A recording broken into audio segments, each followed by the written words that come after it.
ഇത് പ്രതിപക്ഷ നേതാവ് വി.ഡി. സതീശന്റെ കൂടി വിജയമാണ്. ഈ തെരഞ്ഞെടുപ്പിലേക്ക് കേരളക്കര കടക്കും മുൻപ് ഏറെ ആക്രമണങ്ങൾക്കിരയായ ഒരു നേതാവുണ്ടെങ്കിൽ അതുകൂടിയായിരുന്നു വി.ഡി. സതീശൻ. എന്നാൽ വരാനിരിക്കുന്ന കേരളം എങ്ങനെയാവണമെന്ന് കൃത്യമായ ദിശാബോധമുള്ള ഒരു നേതാവ് ആര് എന്ന് ചോദിച്ചാലും സതീശൻ തന്നെ. താൻ പറയുന്ന കാര്യത്തിൽ അതും കൃത്യമായ ബോധ്യത്തിൽ എടുത്ത തീരുമാനത്തിൽ നിന്ന് ഏത് കടലിരമ്പി വന്നാലും ഒരിഞ്ച് പിന്നോട്ടില്ല എന്ന് ഉറപ്പിച്ചു പറയുകയും എടുത്ത തീരുമാനത്തിൽ ഉറച്ചു നിൽക്കുകയും ചെയ്ത ഒരു നേതാവ് കൂടിയാണ് വി.ഡി. സതീശൻ. നിലമ്പൂർ തെരഞ്ഞെടുപ്പിൽ അൻവറിന് ഒപ്പം കൂട്ടേണ്ടതില്ല എന്ന ഉറച്ച തീരുമാനമെടുത്ത ഒരു നേതാവും വി.ഡി. സതീശൻ തന്നെ. ഇനി രാഹുൽ മാങ്കൂട്ടത്തിന്റെ കാര്യത്തിലായാലും അങ്ങനെയൊക്കെ തന്നെ. ആ സതീശൻ ഇന്ന് UDF വിജയത്തിൽ ഒരു പത്രസമ്മേളനം വിളിക്കുന്നുണ്ട്. അടിതെറ്റിയ മുഖ്യമന്ത്രിക്ക് മുന്നിൽ കസേര ഇട്ടുകൊണ്ടുള്ള ഒരു പത്രസമ്മേളനം. ആ വീഡിയോ ഒന്ന് കാണാം. കൃത്യമായ ബോധ്യവും കൃത്യമായ ഫീഡ്ബാക്കും ഞങ്ങൾക്കുണ്ടായി. LDFന് കനത്ത പരാജയമാണ് ഈ തെരഞ്ഞെടുപ്പിൽ ഉണ്ടായത്. നിങ്ങൾക്കറിയാം, 2020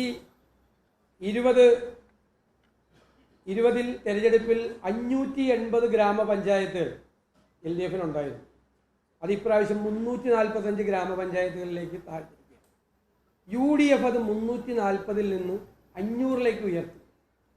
ബ്ലോക്ക് പഞ്ചായത്തുകൾ LDFന് 111 നിന്ന് LDF 68 കൂപ്പുകുത്തിയപ്പോൾ ഞങ്ങൾ 40 നിന്ന് ഞങ്ങൾ 77 കുതിച്ചു. ജില്ലാ പഞ്ചായത്ത് 11 ജില്ലാ പഞ്ചായത്തുകളിൽ നിന്ന് LDF 7 പോയപ്പോൾ ഞങ്ങൾ 3 നിന്ന് 7 8 എന്നുള്ളൊരു സംശയം മാത്രമേ ഉള്ളൂ. ഒന്നുകിൽ 7 അല്ലെങ്കിൽ 8 ജില്ലാ പഞ്ചായത്തുകൾ ഉണ്ടാവും. നഗരസഭകൾ LDF 42 നിന്നും 28 താഴേക്ക് പോയപ്പോൾ UDF 42 നിന്നും 54 കുതിച്ചു. കോർപ്പറേഷൻ നിങ്ങൾക്കറിയാം, 5 കോർപ്പറേഷനുകൾ കേരളത്തിൽ LDFനുണ്ടായിരുന്നു. ഇപ്പോൾ ഒരു കോർപ്പറേഷനിലേക്ക് മാത്രമായി ചുരുങ്ങിയപ്പോൾ ഞങ്ങൾ 1 നിന്ന് 4 ഉജ്ജ്വലമായ വിജയം നേടുകയും മറ്റ് 2 കോർപ്പറേഷനുകളിലും നല്ല നിർണായകമായ നേട്ടങ്ങൾ കൈവരിക്കുകയും ചെയ്തു. തീർച്ചയായിട്ടും ഇതൊരു വലിയ വിജയമായി ഞങ്ങൾ കാണുന്നു. ഈ വിജയത്തിന് കാരണം ടീം UDF ആണ്.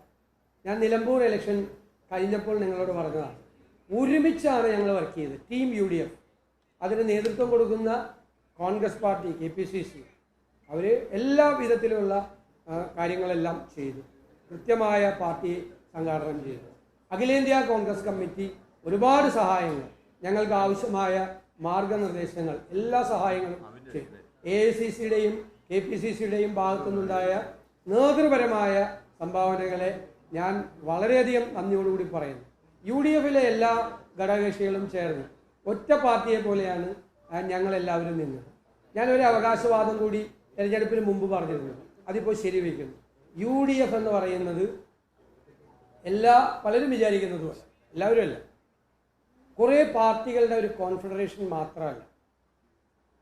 എന്തുകൊണ്ടാണ് വിജയിക്കുമെന്ന് നിങ്ങൾ ഉറപ്പ് പറയുന്നത് എന്ന് ചോദിച്ചപ്പോൾ ഞാൻ പറഞ്ഞ മറുപടി, ഇന്നത്തെ UDF കുറേ രാഷ്ട്രീയ പാർട്ടികളുടെ ഒരു കോൺഫെഡറേഷൻ മാത്രമല്ല, അത് ഒരുപാട് സാമൂഹ്യ ഘടകങ്ങൾ കൂടി ഉൾപ്പെടുന്ന ഒരു വലിയ പൊളിറ്റിക്കൽ പ്ലാറ്റ്ഫോമാണ്. ഇതായിരുന്നു ഞങ്ങളുടെ വിജയിക്കുമെന്നതിൻ്റെ ഏറ്റവും വലിയ അവകാശമാണ്.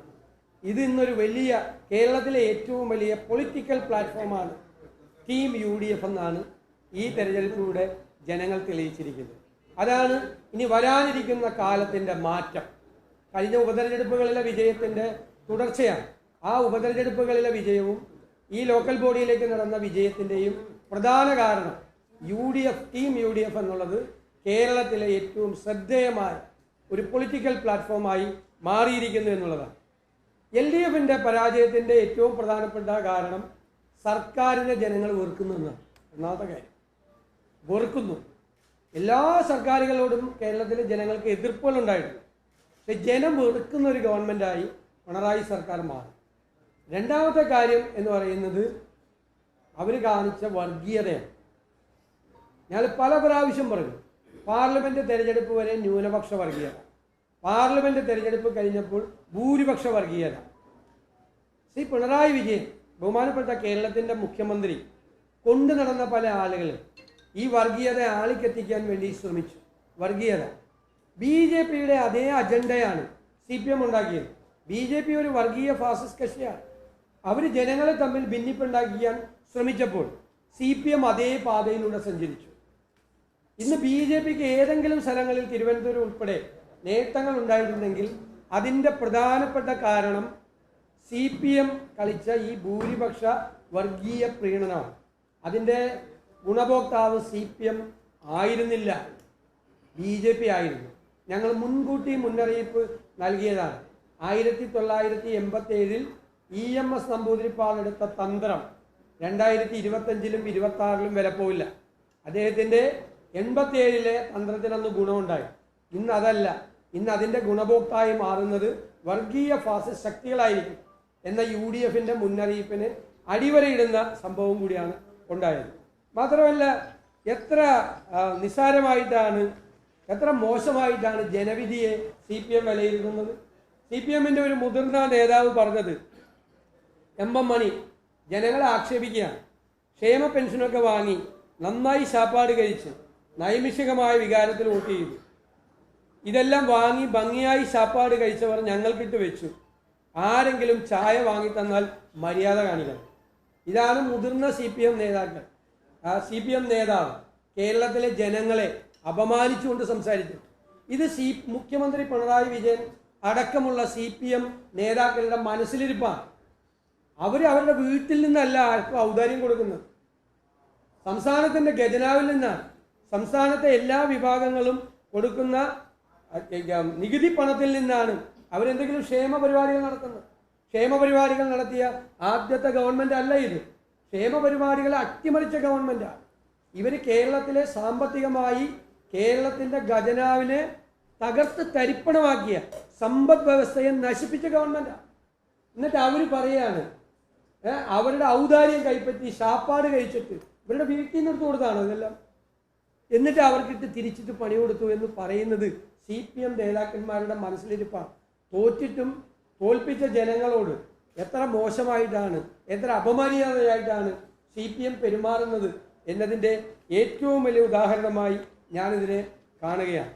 തീർച്ചയായും കൂടുതൽ ജനങ്ങൾ വലിയ വിജയം നൽകുമ്പോൾ നമ്മൾ അവരുടെ മുമ്പിൽ കൂടുതൽ വിനയാനിതരായി അവരുടെ പ്രതീക്ഷയ്ക്കൊത്ത് ഉയരാൻ വേണ്ടിയിട്ടുള്ള ശ്രമങ്ങൾ നടത്തുക എന്നതാണ് വിജയിക്കുന്നവരുടെ ഉത്തരവാദിത്വം. തീർച്ചയായും ജനങ്ങൾ ഏൽപ്പിച്ച ഈ വിശ്വാസവും ഉത്തരവാദിത്വവും കൂടുതൽ ഭംഗിയായി, കൂടുതൽ അവരുടെ പ്രതീക്ഷകളും വർദ്ധിച്ചിട്ടുണ്ട്. ആ പ്രതീക്ഷയ്ക്ക് അപ്പുറത്തേക്ക് കേരളത്തെ വളർത്തിയെടുക്കാൻ, ആ കേരളത്തെ സൃഷ്ടിക്കാനുള്ള എല്ലാ ശ്രമങ്ങൾക്കും UDF മുൻപന്തിയിലുണ്ടാവും. കേരളത്തിലെ എല്ലാ പ്രശ്നങ്ങൾക്കുമുള്ള പരിഹാരമായിരിക്കും ടീം UDF. ഇനി വരാൻ പോകുന്ന നിയമസഭാ തെരഞ്ഞെടുപ്പിലും ഇത് ജനങ്ങൾ, ആ മഹായുദ്ധത്തിന് ഞങ്ങൾ പുറപ്പെടുമ്പോൾ ജനങ്ങൾ നൽകിയ ഇന്ധനമായി, ജനങ്ങൾ നൽകിയ ഊർജമായി വിനയത്തോടെ ഞങ്ങൾ ഇതിനെ കാണുന്നു. അടുത്ത മഹായുദ്ധത്തിൽ വിജയിക്കാൻ വേണ്ടിയിട്ടുള്ള ശക്തിയാണ് ഞങ്ങൾക്ക് തന്നത്. അതിന് ഞാൻ ഒരിക്കൽ കൂടി കേരളത്തിലെ എല്ലാ വിഭാഗം ജനങ്ങളോടും ഞങ്ങൾക്ക് തീർത്താൽ തീരാത്ത കടപ്പാടോടുകൂടിയ നന്ദി ഞാൻ ഈ അവസരത്തിൽ പ്രകാശിപ്പിക്കുന്നു.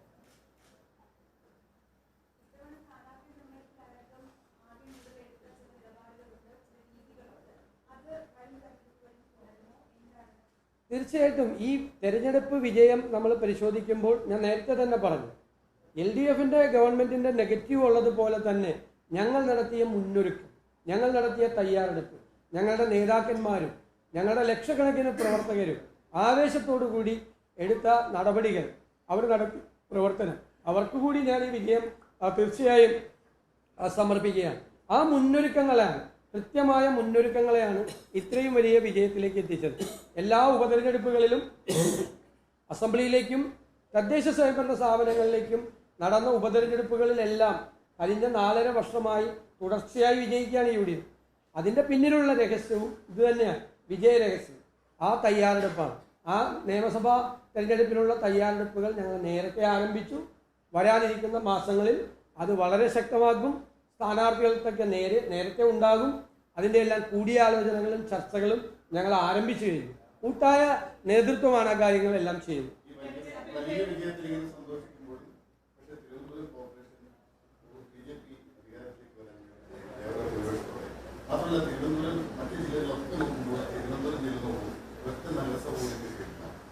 അല്ല, അതോരോ ജില്ലകളിലും നമ്മൾ പ്രത്യേകമായിട്ട് പരിശോധിക്കണം.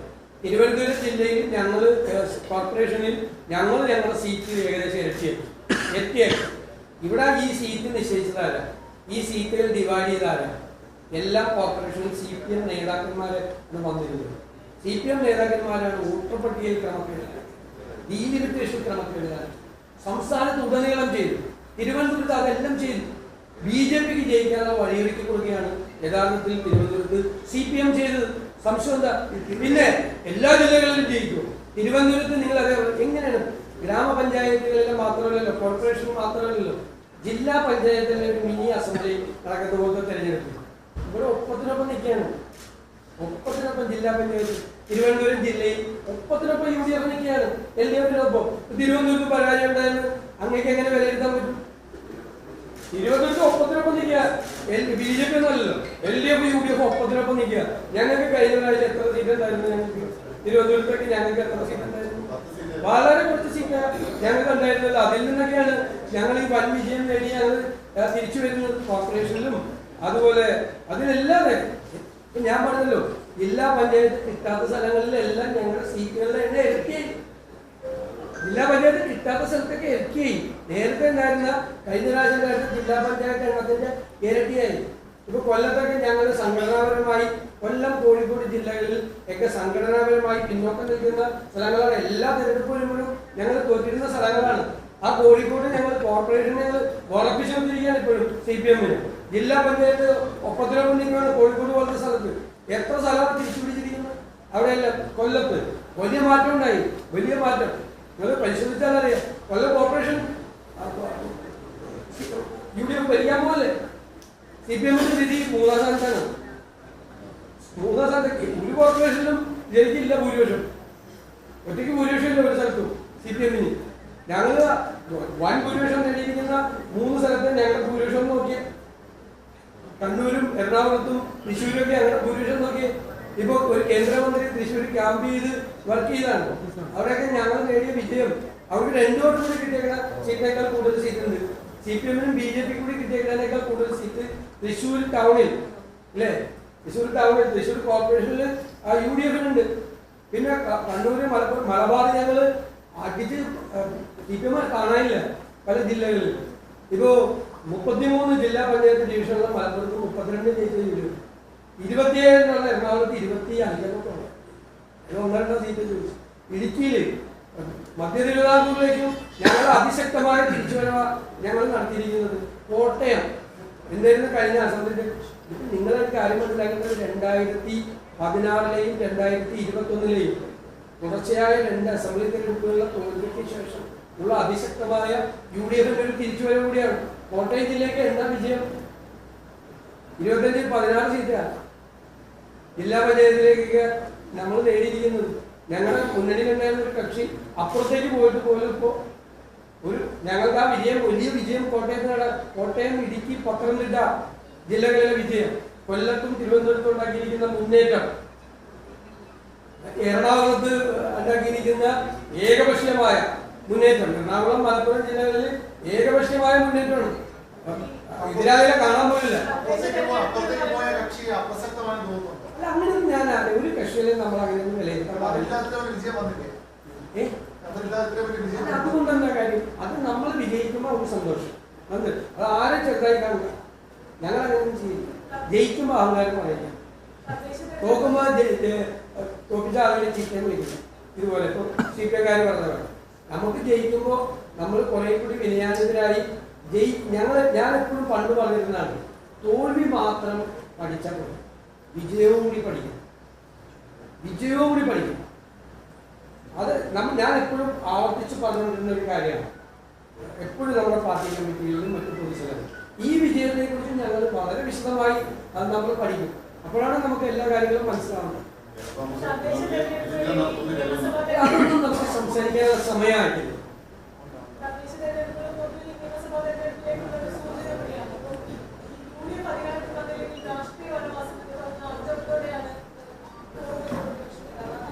അല്ല, തീർച്ചയായിട്ടും ഞാൻ അതൊക്കെ വാർത്ത പറഞ്ഞതല്ലേ.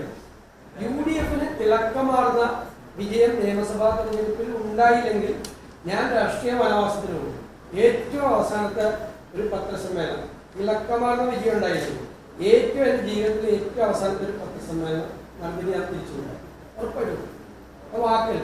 ഞാൻ കേരളത്തിലെ ജനങ്ങളോട് പറഞ്ഞിരുന്ന വാക്ക്, നിങ്ങളെ കണ്ടിട്ട് കൂടും, ജീവിതത്തിലെ ഏറ്റവും അവസാനത്തെ പത്രസമ്മേളനം കൂടും, ലാസ്റ്റിന്റെ കാലം അങ്ങനത്തെ ഒരു അന്തരീക്ഷം ഉണ്ടായ എന്റെ കോൺഫിഡൻസ് എന്താണ്? എന്റെ കോൺഫിഡൻസ് ടീം UDF ആണ്. എന്റെ കോൺഫിഡൻസ് ലക്ഷക്കണക്കിന് ജനങ്ങൾ അവര് ഇവരെ അധികാരത്തിൽ നിന്ന് താഴെ ഇറക്കി UDF-നെ അധികാരത്തിലേക്ക് തിരിച്ചു കൊണ്ടുവരണമെന്ന് ആഗ്രഹിക്കും. അവർക്ക് ഒരുപാട് പ്രതീക്ഷകളുണ്ട്. ഞങ്ങൾ ആ പ്രതീക്ഷകളെ സാഫല്യത്തിലെത്തിക്കാൻ വേണ്ടിയുള്ള ഹോംവർക്കിലാണ് ഞങ്ങൾ. എവിടെയെല്ലാം LDF പരാജയപ്പെട്ടു അവിടെയെല്ലാം ഞങ്ങൾ വിജയിക്കും എന്നുള്ള കോൺഫിഡൻസ്. സമ്പദ് വ്യവസ്ഥ തകർക്കും, അത് ഞങ്ങൾ നേരെയാക്കാനുള്ള ഓൾട്ടർനേറ്റീവ് പ്രോജക്റ്റ് ഞങ്ങൾ 1 കൊല്ലത്തിനകം കേരളം ഇത് ചെയ്യുന്നു. 2 ആരോഗ്യ രംഗത്ത്, വിദ്യാഭ്യാസ രംഗത്ത്, കാർഷിക രംഗത്ത്, പട്ടികജാതി പട്ടിക വികസന രംഗത്ത്, തീരപ്രദേശത്തിന്റെ സംഘടനകളുടെ കാര്യത്തിൽ, പശ്ചിമഘട്ട മലനിരകളിലെ കർഷകരുടെ കാര്യത്തിൽ, കാർഷിക പ്രശ്നങ്ങളിൽ ഉൾപ്പെടെയുള്ള എല്ലാ കാര്യങ്ങളിലും കൃത്യമായ ബദൽ പദ്ധതി കേരളത്തിൽ ഒരു വലിയ ചേഞ്ച് ഉണ്ടാക്കി. എല്ലാ വികസന പ്രവർത്തനങ്ങളിലും ക്ഷേമ പ്രവർത്തനങ്ങളിലും അക്കൗണ്ടബിലിറ്റി ഉണ്ടാക്കി. അടിസ്ഥാനപരമായ മാറ്റം ഈ സംസ്ഥാനത്തിൽ ഉണ്ടാകുന്നു. സംസ്ഥാനത്തെ കുതിച്ചുചാട്ടത്തിന് പ്രേരണയാകുന്ന ഒരു കാര്യം ഞങ്ങൾ ജനുവരിയിൽ അവതരിപ്പിക്കും. ജനങ്ങളുടെ മുമ്പാകെ അവതരിപ്പിക്കും. ചെയ്യാൻ പറ്റാവുന്ന കാര്യങ്ങൾ മാത്രം. അതിന്റെ ഹോംവർക്ക് ഇവിടെ തുടങ്ങിയിട്ട് 1 വർഷത്തോളമായി നന്നായി ചെയ്തു പോകുന്നുണ്ട് എല്ലാ വിഭാഗങ്ങളിലും. അതിൽ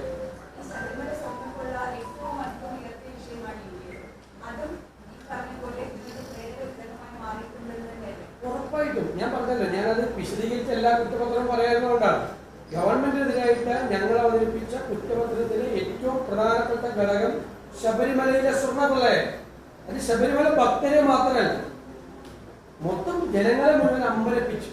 കാരണം 2 മുതിർന്ന നേതാക്കൾ, മുഖ്യമന്ത്രിയുമായി ഏറ്റവും അടുത്ത ബന്ധമുള്ള 2 മുതിർന്ന നേതാക്കൾ, 2 മുൻ ദേവസ്വം ബോർഡ് പ്രസിഡന്റുമാർ അയ്യപ്പന്റെ സ്വർണ്ണ ഗവർണറിന് ജയിലിൽ കിടന്നിട്ട് അവർക്കെതിരായി നടപടിയെടുക്കാൻ പോലും ധൈര്യമില്ലാത്ത പാർട്ടിയാണ് CPM. അവർക്ക് കൊടപിടിച്ചു കൊടുക്കുകയായിരുന്നു ഗവൺമെന്റ്. തീർച്ചയായും ഞങ്ങൾ ജനങ്ങളുടെ മുന്നിൽ അത് അവതരിപ്പിച്ചിട്ടുണ്ട്. BJP അതിൽ നിന്ന് ഒളിച്ചോടി. ഇവർ തമ്മിലുള്ള അവിഹിതമായ ബന്ധം കൊണ്ടാണ് BJP അതിൽ നിന്ന് ഒളിച്ചോടിയത്. ശബരിമല വിഷയം അവര് ഉയർത്താൻ, ശബരിമല ഒരു വിഷയമല്ലെന്നാണ് BJP നേതാക്കൾ പറഞ്ഞത്. ഒരു വിഷയമല്ലെന്ന് പറഞ്ഞത് ഞങ്ങൾ പറഞ്ഞ വിഷയമാണെന്ന്. വിഷയമായും ഞങ്ങൾ എല്ലായിടത്തും പറഞ്ഞു. ആ വിഷയത്തെ സൈലൈൻ ചെയ്യാൻ വേണ്ടിയിട്ട് ഒരുപാട് ശ്രമം CPM-ന്റെ നേതൃത്വത്തിൽ നടന്നു. അതുകൊണ്ടാണ് ഞാൻ SIT-യുടെ മീതെ സമ്മർദ്ദം ചെലുത്തുന്നത് മുഖ്യമന്ത്രിയുടെ ഓഫീസുമായി. ഇലക്ഷൻ വരെ ചില ആളുകളെ ചോദ്യം ചെയ്യുന്നതും അറസ്റ്റോടെ മാറ്റിവെക്കാൻ വേണ്ടി. കാരണം ഇലക്ഷനിൽ വീണ്ടും ആ വിഷയം വരരുത് എന്ന് കരുതി.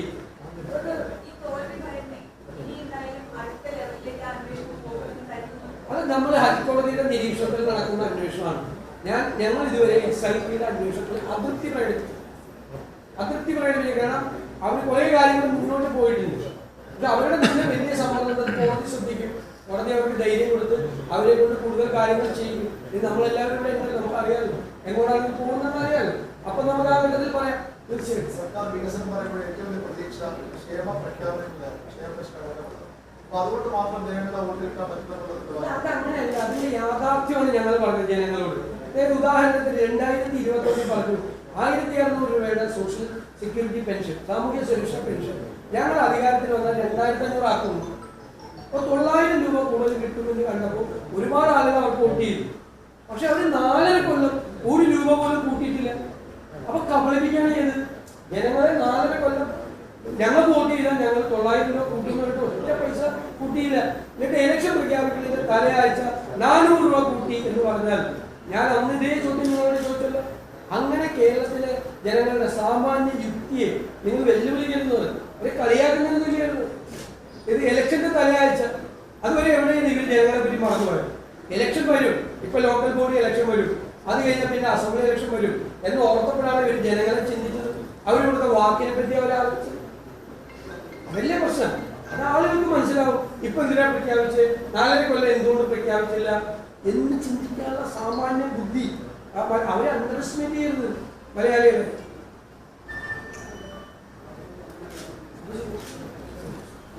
എല്ലാവരും